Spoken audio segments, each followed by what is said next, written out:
5 సంవత్సరాలు ఏం జరిగింది? మళ్ళీ సమిష్టిగా మనందరం ఏ విధంగా ఇవన్నీ రివైవ్ చేసుకోవాలి? ఆ రోజు ఎన్నికల ముందు మేము ఒకటే చెప్పాం. ప్రజలు గెలవాలి, రాష్ట్రం నిలబడాలి. ప్రజలు గెలిపించారు, ప్రజలు గెలిచారు. వాళ్ళ మనోభావాల్ని, అదే మరిగా వాళ్ళ యాస్పిరేషన్స్ని మేము గౌరవించాల్సిన అవసరం ఉంది, సాధించాల్సిన అవసరం ఉంది. అయితే ఈరోజు రాష్ట్రంలో ఉండే ప్రత్యేకమైన పరిస్థితులు కూడా రోజు రోజుకు ఎంత తవ్వితే అంత భయంకరంగా కనపడొస్తున్నాయి. ఎంత లోతుందో మాకే తెలియదు. ఓసారి చెప్తారు, సముద్రంలోకి దిగితే తప్ప లోతు తెలియదని. ఆ పరిస్థితిలో ఉంది. ఇది ఒక డిపార్ట్మెంట్ని కాదు, అన్ని డిపార్ట్మెంట్లో ఇదే పరిస్థితి ఉంది.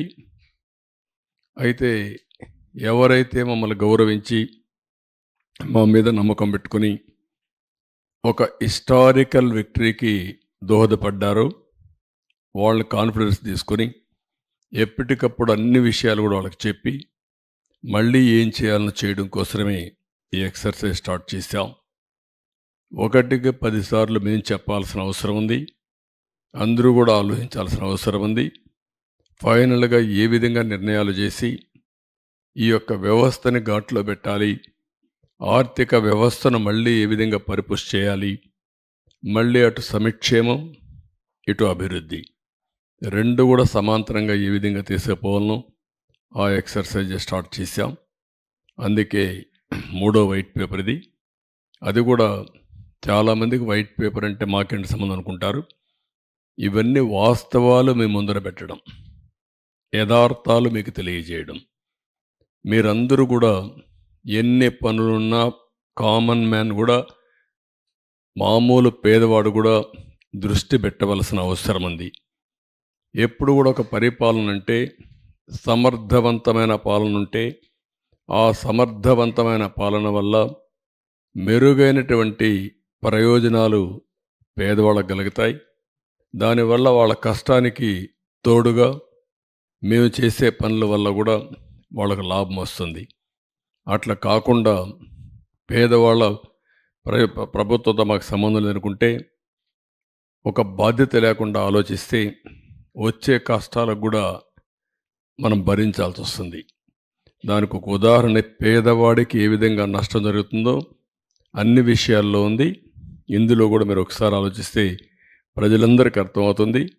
నేను ఒకటే చెప్తున్నా, పదే పదే మీలో చైతన్యం తేవడానికి, మీకు అర్థం కావడానికి, మీ భవిష్యత్తుతో వీళ్ళు ఏ విధంగా ఆడుకున్నారు, మీ భావితరాల, మీ పిల్లల భావితరాల భవిష్యత్తు పైన ఎట్లా వీళ్ళు దెబ్బతీశారు అనే విషయాలు చెప్పడం నా బాధ్యత. అవి చెప్పి మీలో కూడా మీ ఆలోచనలు కూడా తీసుకొని, సామాన్య ప్రజానికం ఆలోచనలు తీసుకుంటాం, మీడియా ఆలోచనలు తీసుకుంటాం, బయట ఇంటలెక్చువల్స్ ఆలోచన తీసుకుంటాం. మళ్ళీ ఒక మెరుగైన పాలన ద్వారా మళ్ళీ రాష్ట్రాన్ని ముందుకు తీసుకుపోవడం కోసం ఈ ఎక్సర్సైజ్ చేస్తున్నాం.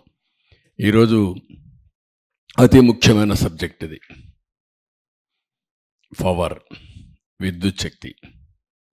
కరెంటు లేనిదే ఈరోజు ఎవ్వరి జీవితాలు కూడా, ప్రతి ఒక్కరి జీవితాలు, ప్రతి ఒక్క రంగం పవర్తో ముడిపడి ఉంది, విద్యుత్ శక్తితో ముడిపడి ఉంది.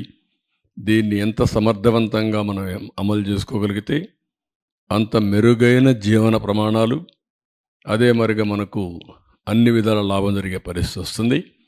గత చరిత్ర కూడా ఒక స్లైడ్లో నేను చెప్పిన తర్వాత మొత్తం డీటెయిల్స్గానే వస్తాను. నెక్స్ట్, ఇది మీరు ఇక్కడ చూస్తే 95-2004 నేను మొట్టమొదటిసారిగా ముఖ్యమంత్రి అయినప్పుడు పవర్ సెక్టర్ రిఫార్మ్స్ 1.0 తీసుకొచ్చాం.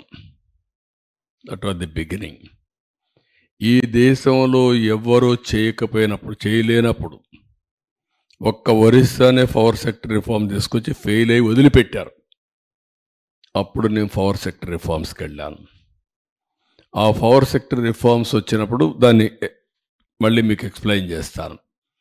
2014 నుంచి 2019 మళ్ళీ నేను వచ్చే కొందికి నాకు 22.5 మిలియన్ యూనిట్లు కరెంటు కొరత, వారసత్వం.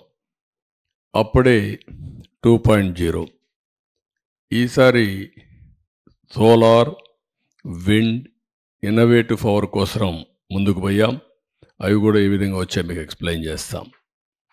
19-24 phenomenal increase in power tariff.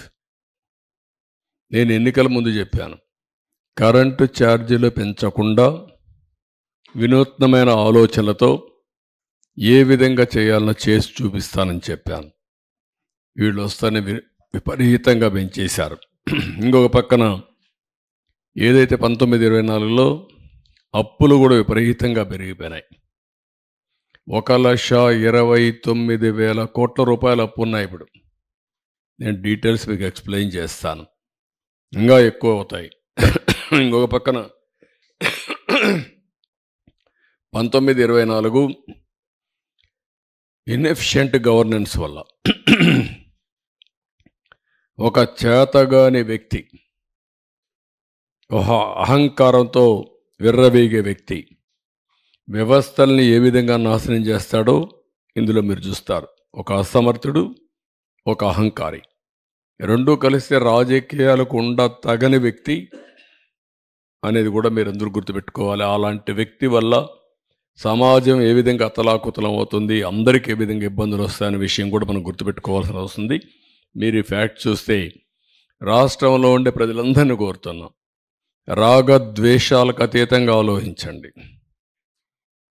ఏదో మీకుండే సిద్ధాంతాలు లేకుంటే కులమో మతం కాకుండా ఇంపార్షియల్గా మీరు ఆలోచిస్తే మీకే అర్థమవుతుంది ఎంత నష్టపోయాము.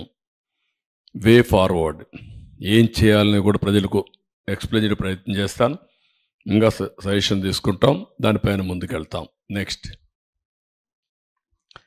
ఫస్ట్లో 95-2004 ఇప్పుడుండే పవర్ సెక్టర్ రిఫార్మ్స్ అన్నీ ఆ రోజు అమలు చేసిన power sector reforms. First state in the country to introduce power sector reforms 98లో అమలు చేశాం.